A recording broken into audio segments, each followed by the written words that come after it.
Hello friends, मैं मिथिलेश कुमार आपका स्वागत करता हूँ। तो हम लोग स्टडी कर रहे हैं ट्रैक्शन सिस्टम। तो यूनिट सेकंड में हम लोग देखेंगे पावर सप्लाई के बारे में। ठीक है, तो सबसे पहले मैंने क्या बोला कि हम लोग वन बाई वन करके एक एक कड़ी को हम लोग जोड़ेंगे। डायरेक्टली हम लोग टॉपिक पे नहीं जाएंगे। ठीक है, बहुत बार ऐसा होता है कि आपके कॉलेजेस में या बहुत बार डायरेक्टली लोग क्या करते हैं कि यूनिट उठाए उसका टॉपिक उठा लिए।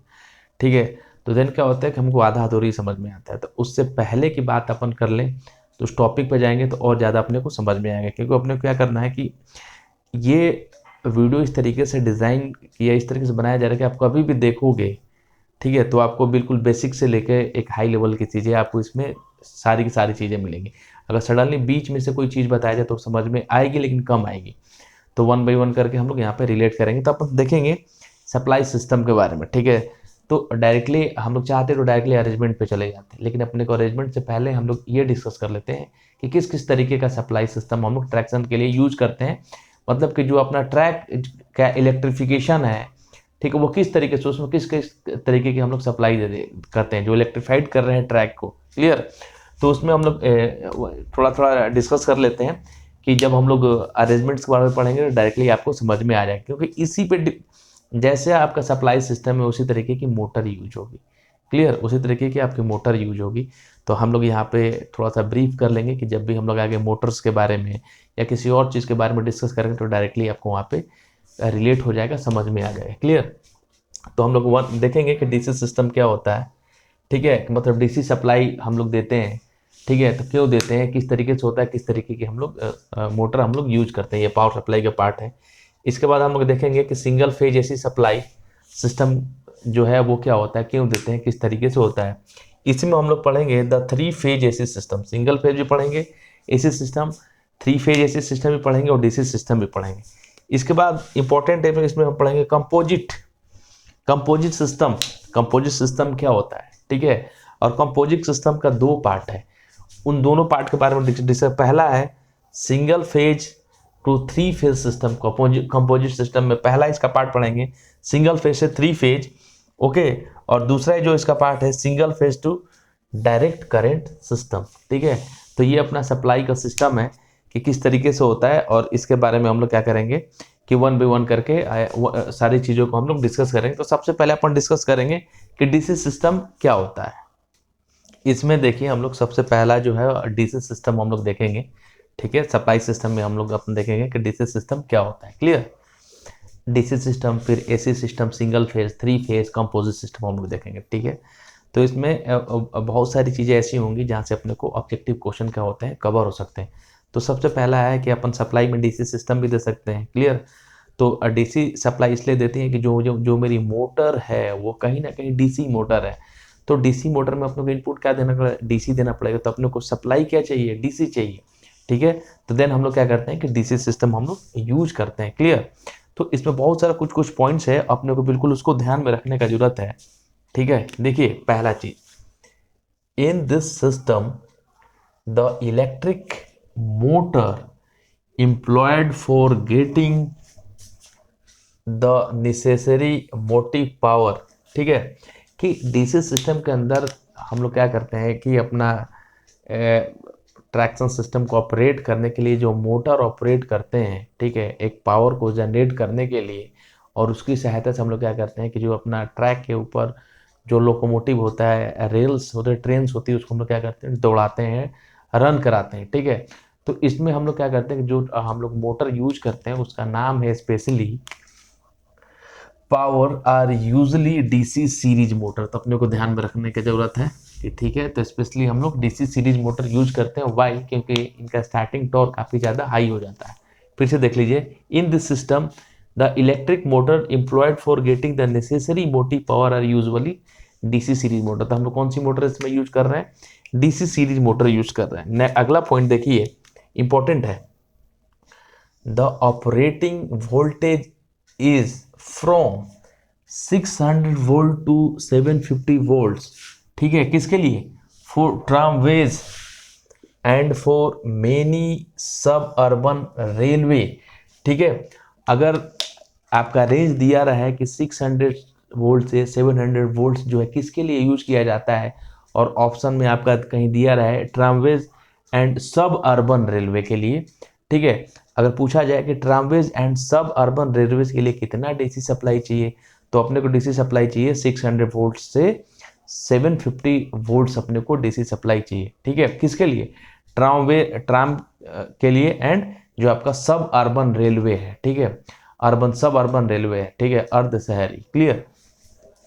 एंड इसी में देखो, and from 1500 volt to 3000 volt for main line railway. अगर आपका दिया रहा है 1500 वोल्ट से 3000 वोल्ट, ठीक है, डीसी सप्लाई दिया रहा है, आप पूछा जाए किसके लिए है, तो ये किसके लिए यूज होता है? मेन लाइन के लिए। अगर पूछा जाए कि मेन लाइन के लिए कितना वोल्टेज का रिक्वायरमेंट है डीसी, ठीक है, तो देन वहाँ पे कितना होगा हम लोग बताएंगे 1500 से लेके 3000 वोल्ट अपना यूज होता है मेन लाइन के लिए। अगर ट्रामवेज है या सब अर्बन लाइन है तो वहाँ पे 600 से लेके 750 वोल्ट अपना यूज होता है। तो यहाँ से आपका ऑब्जेक्टिव क्वेश्चन सॉल्व हो सकता है कि मेन लाइन के लिए आपका वोल्टेज कितना होना चाहिए, 1500 volt to 3000 volt from main line railways, clear. आगे देखिए, for suburban railways where the operating voltage is 600 volt, ठीक है, 6 मतलब सब अर्बन के लिए या ट्रामवेज के लिए अपना रेंज क्या है, 600 वोल्ट टू 750 वोल्ट, ठीक है। तो यहाँ पे देख कुछ नया चीज सीखने के लिए है कि for suburban railway where the operating voltage is 600 volt, 600 से लेकर 750 वोल्ट के बीच में रहता है, क्लियर। अगर रहता है तो the substation are spaced 3 to 5 kilometre apart, okay. तो सब अर्बन रेलवेज के लिए अपने कितना वोल्टेज का रिक्वायरमेंट होता है, 600 से लेकर 750 वोल्ट, और सब स्टेशन कितने दूरी के बाद स्टैब्लिश किए जाते हैं, तो 3 to 5 किलोमीटर ए पार्ट, ठीक है। The substation are spaced, ठीक है, 3 to 5 किलोमीटर का, हर एक 3 से 5 किलोमीटर पे अपना सब स्टेशन क्या कहता है, इस तरीके से लगाया जाता है। And for main line railway having operating voltage of 1500 volt to 300 volt, ठीक है, और मेन लाइन जिसका ऑपरेटिंग वोल्टेज कितना है 1500 से लेके 3000 वोल्ट, ठीक है, उसके लिए सब स्टेशन कितने दूरी पे स्पेस्ड किया जाएगा, they may be spaced 15 to 14 kilometre, ठीक है। अगर आपका फिर समझ लिए, सब अर्बन के लिए जो सब स्टेशन का कि जो कितने दूरी के बाद स्पेस होगा 3 से 5 किलोमीटर के बीच में लगेगा, ठीक है। अगर मेन लाइन है जहाँ पर ऑपरेटिंग वोल्टेज है आपका 1500 से लेके 3000 वोल्ट, ठीक है, और उनके लिए जो सब स्टेशन के बीच का डिस्टेंस क्या हो जाएगा 15 से 40 किलोमीटर, ठीक है। तो ये अपने को बिल्कुल ध्यान में रखना है, एक तो वोल्टेज और ये जो स्पेसिंग डिस्टेंस है, ठीक है। तो सब अर्बन के लिए क्या हो जाएगा 305 kilometre, 3 to 5 kilometre, and for main railway, ठीक है, और substation spaced at 15 to 40 kilometre, ठीक है। तो मेन रेलवे के लिए सब स्टेशन कितने डिस्टेंस पे स्पेस किया जाता है 15 से 40 किलोमीटर के बीच में, क्लियर है, बिल्कुल समझने वाली बात है, इसको अपने को दिमाग में बैठा लेना है। आगे देखते हैं, this sub station receive AC power, ठीक है। अब ये देखिए कि सब अर्बन है उसके लिए सब स्टेशन लगा है, वो पावर कहाँ से रिसीव करेगा, ठीक है। तो वही तरीके का आपका ग्रिड से क्या करेगा कि एसी पावर को क्या करेगा, रिसीव करेगा, receive AC power from A 3 phase high voltage transmission line. तो सब स्टेशन में क्या करेगा कि आपका 3 फेज मतलब एसी सिस्टम को आपको क्या करेगा, रिसीव करेगा कहाँ से, हाई वोल्टेज ट्रांसमिशन लाइन से, ठीक है, और देन उसको क्या करेगा वहाँ पे कन्वर्ट करेगा, ठीक है, and convert it into direct current, ठीक है। तो जो यहाँ पे जो सब स्टेशन यूज हो रहा है वो क्या करेगा, एसी पावर को कलेक्ट किया ट्रांसमिशन सिस्टम से और उसको क्या करेगा कि कन्वर्ट कर देगा डीसी करंट में, ठीक है, and convert into DC current कैसे करेगा, इसको अपने को ध्यान में रखना है।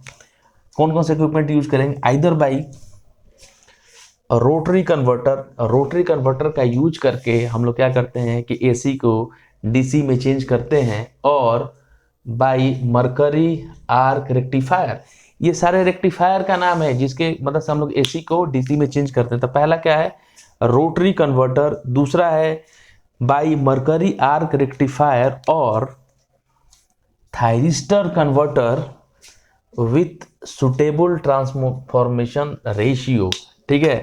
तो आप लोग देखिए यहाँ पे कि उस सब स्टेशन में हम लोग क्या करते हैं, एसी पावर को रिसीव करके उसको डीसी में चेंज करते हैं, किसकी सहायता से, तो रोटरी कन्वर्टर हो एक हो सकता है या मरकरी आर्क रेक्टिफायर यूज हो सकता है, या थायरिस्टर कन्वर्टर यूज करके हम लोग उस एसी को डीसी में चेंज करते हैं। वाई? क्योंकि जो मेरी मोटर यूज हो रही है ना, वो मोटर डीसी की मोटर है, और देन डीसी की मोटर के लिए इनपुट क्या चाहिए, डीसी सप्लाई चाहिए। तो हम लोग क्या करते हैं कि वहाँ पे रेक्टिफायर का यूज करके हम लोग क्या करते हैं कि आपको एसी को डीसी में चेंज करते हैं। देखिए एक बार आगे इसी में देखिए कुछ, ठीक है,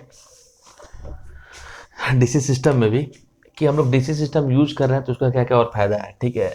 this arrangement reduces the cost of transmission line and copper losses in transmission line। DC system का यूज करके हम लोग लॉसेस को कम कर सकते हैं, ठीक है। डीसी क्या है कि देखिए लॉसेस स्पेशली डिपेंड किस पे करते हैं, ठीक, वो डिपेंड करते हैं फ्रीक्वेंसी में। डीसी सिस्टम के अंदर फ्रीक्वेंसी नहीं होती है, तो इस तरीके से हम लोग क्या करते हैं कि अपना जो डीसी सिस्टम में हम लोग ट्रांसमिशन लॉसेज है या जो कॉपर लॉसेज है आई स्क्वायर आर, ठीक है, उसको हम लोग क्या कर सकते हैं कि रिड्यूस कर सकते हैं, कम कर सकते हैं। बहुत बड़ा एडवांटेज है अपने लिए, ठीक है। पावर सिस्टम में आप लोग पढ़े होंगे या पढ़ेंगे आगे, ठीक है, कि हम लोग डीसी सिस्टम का यूज करके जो अपना ट्रांसमिशन लॉसेस, लाइन लॉसेस है या जो आपका कॉपर लॉसेस है उसको हम लोग क्या कर सकते हैं, कम कर देते हैं। क्लियर? अब डीसी सिस्टम हम लोग यूज करें तो उसका और क्या फायदा हो सकते हैं, देखिए the DC motor have better characteristic, ठीक है, कि हम लोग जो डीसी सीरीज मोटर यूज कर रहे हैं ना, जो उसका कैरेक्टरिस्टिक होता है ना, बहुत ज़्यादा बेटर होता है, बहुत ज़्यादा अच्छा होता है। क्लियर? लो मेंटेनेंस कॉस्ट, ठीक है, उसका जो मेंटेनेंस कॉस्ट होता है वो क्या होता है, लो होता है, और एंड ए स्मॉलर वेट पर किलोवाट आउटपुट, पर किलोवाट आउटपुट कंपेरिजन में जो उसका वेट होता है ना, स्मॉलर होता है कंपेरिजन टू एसी। तो कितना बड़ा एडवांटेज है अपना, ठीक है, कि साइज उसका क्या है, कॉम्पैक्ट है, स्मॉलर है। क्लियर? मेंटेनेंस कॉस्ट आपका काफ़ी ज़्यादा कम है, ठीक है। बेटर स्पीड कंट्रोल, और डीसी मोटर का जो स्पीड कंट्रोल है वो भी क्या है, बेटर है। ये सारे इसके क्या है, एडवांटेजेस हैं। क्लियर? आगे देखिए the cost of substation is also more, ठीक है, कि डीसी सप्लाई सिस्टम में हम लोग जो आपका सब स्टेशन है उसका कॉस्ट काफ़ी ज़्यादा क्या क्या होता है, मोर होता है। वाई? देखिए due to heavy cost of converting machinery required for converting AC into DC, ठीक है। क्योंकि सब हम लोग क्या करते हैं कि सबसे पहले सब स्टेशन के अंदर हम लोग एसी रिसीव करते हैं, एसी सप्लाई को, ठीक है, हाई वोल्टेज ट्रांसमिशन लाइन से। देन हम लोग क्या करते हैं कि इस तरीके का बहुत सारा इक्विपमेंट होता है, मशीनरी होता है, जिसका यूज करके हम लोग डीसी एसी को डीसी में चेंज कर सकते हैं। ये कन्वर्जन प्रोसेस की वजह से क्या होता है कि जो ओवरऑल जो सब स्टेशन का कॉस्ट होता है ना, वो क्या होता है, इंक्रीज हो जाता है, ठीक है, इंक्रीज हो जाता है। Clear? The DC system is preferred for सब अर्बन सर्विसेज। डीसी सिस्टम का स्पेशली जो यूज है वो सब अर्बन सर्विसेज के लिए यूज होता है, where stops are frequent and distance of run are small. Suburban में क्या होता है कि हर एक कुछ टाइम के बाद आपका स्टेशन आ जाता है, ठीक है, स्टेशन आ जाता है, तो वहाँ पे क्या, जैसे कुछ टाइम के बाद स्टेशन आ जाता है, उस तरीके का हम लोग डीसी सिस्टम यूज करेंगे कि फ्रीक्वेंट हम लोग ब्रेकिंग सिस्टम अप्लाई कर सकें। तो इस तरीके से हम लोग बात करें तो जो आपका डीसी सिस्टम है वो हम लोग सब अर्बन या स्मॉल डिस्टेंस के लिए हम लोग क्या करते हैं, यूज करते हैं। तो ये था आपका डीसी सप्लाई सिस्टम, ठीक है। इसके बाद अभी हम लोग देखेंगे कि एसी सप्लाई सिस्टम क्या होता है, ठीक है। एसी सप्लाई सिस्टम में हम लोग देखेंगे सिंगल फेज, ठीक है, उसके बाद हम लोग देखेंगे 3 फेज, देन उसके बाद हम लोग देखेंगे कि कंपोजिट सिस्टम हम लोग क्या होता है। तो अब देखिए अभी हम लोग देखेंगे कि सिंगल फेज एसी सिस्टम। आगे देखिए हम लोग पढ़ेंगे सिंगल फेज एसी सिस्टम, मतलब जो सप्लाई है वो किस तरीके का है, एसी है लेकिन सिंगल फेज है, ठीक है। जैसे हमारे घर में क्या यूज होता है, single phase AC system use होता है, ठीक है। तो अभी हम लोग पढ़ेंगे कि सिंगल फेज एसी, इसमें कुछ पॉइंट्स है जिसको अपने को ध्यान में रखने की जरूरत है, और इन सब का यूज करके हम लोग आगे रिलेट करेंगे, या ऑब्जेक्टिव क्वेश्चंस के लिए भी बहुत ज़्यादा इंपॉर्टेंट है। ये एक जो पॉइंट है वो बहुत ज़्यादा इंपॉर्टेंट है, ठीक है। तो देखिए इसमें सिंगल फेज एसी सिस्टम, तो इसमें जो मोटर यूज होती है कौन सी, AC series motor are use, अपने को ध्यान में रखने का जरूरत है किसमें किस इस तरीके के ट्रैक्शन में किस तरीके की मोटर यूज हो रही है, single phase AC series motor. Clear. अब इसमें आगे देखिए सप्लाई सिस्टम की बात करते हैं यहाँ पे, ठीक है, कि अगर हम वो डीसी की बात कर रहे हैं तो सब अर्बन के लिए अरेंज किया था 600 वोल्ट टू 750 वोल्ट, और मेन लाइन के लिए 1500 वोल्ट टू 3000 वोल्ट, ठीक है। और उसी तरीके से जो सब स्टेशन का स्पेसिंग सब अर्बन के लिए 3 to 5 किलोमीटर, और मेन लाइन के लिए जो स्पेसिंग था वो क्या था 15 to 40 किलोमीटर, ठीक है। तो यहाँ पे हम लोग देखते हैं कि ये क्या डिफरेंस है। क्लियर। देखिए यहाँ पे तो इसमें हम लोग सबसे पहले एसी सीरीज मोटर यूज कर रहे हैं, ठीक है। आगे देखिए the voltage employed for distributor network is 15,000 volt to 25,000 volt. देखिए यहाँ पे जो अपना वोल्टेज का रेंज क्या है, जो the voltage employed for distribution network is 15,000 volt से लेके 25,000 वोल्ट। आप देखना वहाँ पर लिखा हुआ है, जहाँ भी अपन रेलवे जहाँ पे सप्लाई होता है तो वहाँ पे कॉज डेंजर करके वहाँ पे वोल्टेज लिखा हुआ रहता है, ठीक है। तो यहाँ पे जो वोल्टेज के the voltage employed for distribution network is, उसका रेंज है 15,000 वोल्ट टू 25,000 वोल्ट, और फ्रीक्वेंसी क्या है एट 16 2/3 और 25 हर्ट्ज, ठीक है। यहाँ से अपना क्वेश्चन सॉल्व हो सकता है कि सिंगल फेज एसी सप्लाई के लिए फ्रीक्वेंसी कितनी होती है, ठीक है। तो 16 2/3 और 25 हर्ट्ज, और वोल्टेज का रेंज होगा 15,000 वोल्ट टू 25,000 वोल्ट, ठीक है। तो यहाँ से ऑब्जेक्टिव आपका सॉल्व हो सकता है। यहाँ ये आपका वोल्टेज का रेंज और फ्रीक्वेंसी के रेंज को आपको क्या करना है, कवर करना है। अब आपके दिमाग में आ रहा होगा कि ये 25 हर्ट्ज क्यों होगा, फ्रीक्वेंसी तो 50 होना चाहिए। इसका भी आगे आपको सॉल्यूशन मिलेगा। Clear. Which is step down on the locomotive. तो देखो इतना हम लोग बात कर रहे हैं सिंगल फेज, ठीक है। तो सिंगल फेज एसी सप्लाई के लिए, ठीक है, तो इसमें सिंगल फेज की एसी सीरीज मोटर यूज कर रही है, और अपना वोल्टेज का रेंज क्या है 15,000 to 15,000 volt to 25,000 volt.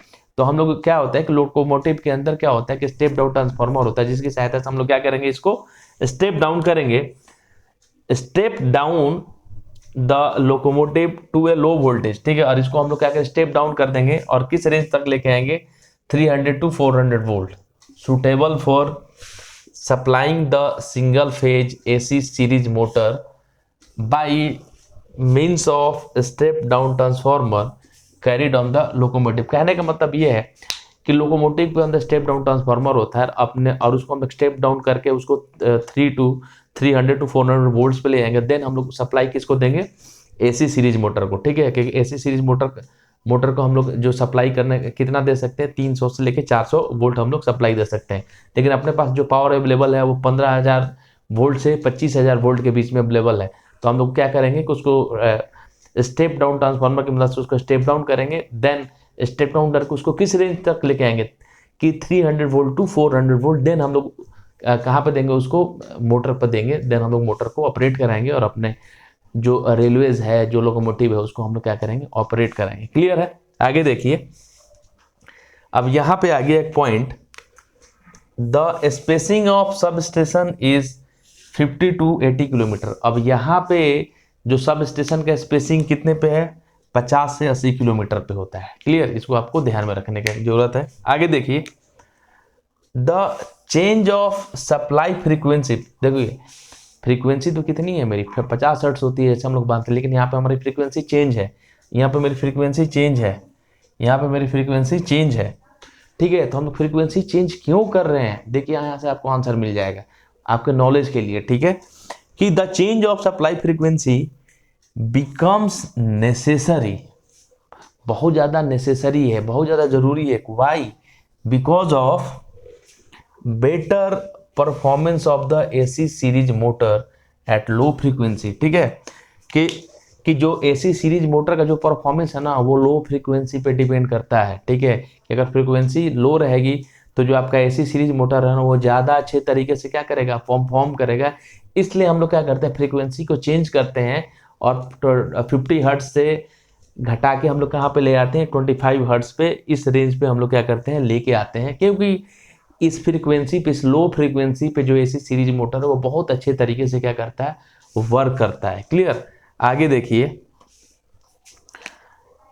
Low frequency operation of AC series motor improve it's commutation properties, power factor and efficiency. ठीक है, कि लो फ्रीक्वेंसी के कारण क्या होता है कि जो आपका कम्यूटेशन प्रोसेस है ना वो क्या होता है, इंप्रूव होता है, पावर फैक्टर एंड इफिशियंसी वो सारा वगैरह इंप्रूव होता है। ठीक है, low frequency operation of AC series motor improve it's commutation. ठीक है, कि लो फ्रीक्वेंसी पे क्या होता है कि जो आपका कम्यूटेशन प्रोसेस होता है वो इंप्रूव होता है, आपका पावर फैक्टर एंड इफिशियंसी भी इंप्रूव होता है। मशीन में आप लोगों ने पढ़ा होगा what do mean by commutation. Commutation का मतलब है कंप्लीट रिवर्सल ऑफ करंट। ठीक है, आगे जब आप मशीन पढ़ोगे या पढ़ लिया होगा, ठीक है, तो हम लोग कम्यूटेशन का एक वर्ड में डिफिनेशन होता है कंप्लीट रिवर्सल ऑफ, मतलब कंप्लीट जो करंट है उसको कलेक्ट करना, मतलब complete reversal of current is known as, क्या उसको बोलते हैं, कम्यूटेशन प्रोसेस। ठीक है, और कम्यूटेशन प्रोसेस को इंप्रूव करने के लिए बहुत तरीके का टेक्निक यूज करते हैं, जिसमें एक आपका रेजिस्टेंस कम्यूटेशन भी होता है। हम लोग इसके बारे में डिटेल में नहीं जाएंगे। ठीक है, बट कम्यूटेशन का मतलब यही है कि कंप्लीट रिवर्सल ऑफ करंट। ठीक है, तब आपको समझ में आ गया होगा कि लो फ्रीक्वेंसी हम लोग क्यों यूज कर रहे हैं, कि लो फ्रीक्वेंसी का यूज करके जो ऐसी सीरीज मोटर उसका परफॉर्मेंस काफ़ी ज़्यादा हाई हो जाता है। ठीक है, अच्छा होता है, उसका जो कम्यूटेशन प्रोसेस, पावर फैक्टर और एफिशिएंसी है वो क्या हो जाती है, इंप्रूव हो जाती है। ओके, इसमें कुछ पॉइंट्स को देख लेते हैं। इसमें हम लोग सिंगल फेज में फ्रीक्वेंसी कन्वर्टर को यूज करते हैं। ठीक है, फ्रीक्वेंसी कन्वर्टर को यूज करते हैं। ठीक है, क्यों कि इस 50 हर्ट्ज को हम लोग इस फ्रीक्वेंसी रेंज में चेंज करेंगे। ठीक है,